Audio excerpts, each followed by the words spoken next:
And yes, church, God has a sense of humor. I'm 5'3". Didn't always be this round, but I've always been short.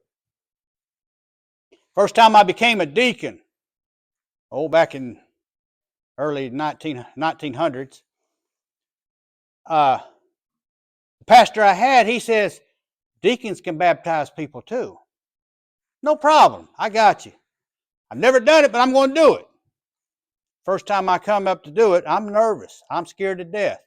And our baptistry is about like this one. But it had stairs on both sides. You had to walk up, then turn this way. It's like 2 flights of stairs.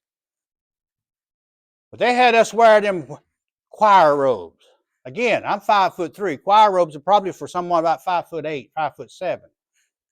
I'm walking up these stairs. Like I said, I'm nervous. I'm scared to death. I'm worried about dropping this person in the water, not saying the right things. I mean, all this is going through my mind. But as I step up these steps, I step on that choir robe, and I about choke myself as I go to stand up. The guy behind me starts laughing. Of course, I start laughing because it's funny.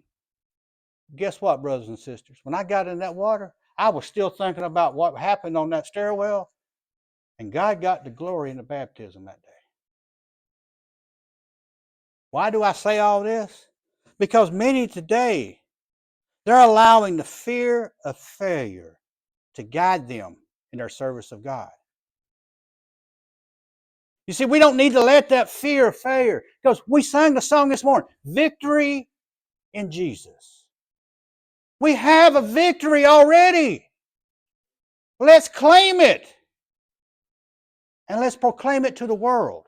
Let's quit hiding behind these excuses and make that 100% commitment to Jesus. Church, when you think that road gets tough, I want you to remember this.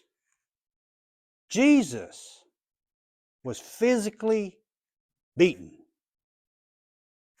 He was physically beaten. He was almost murdered by being beaten to death.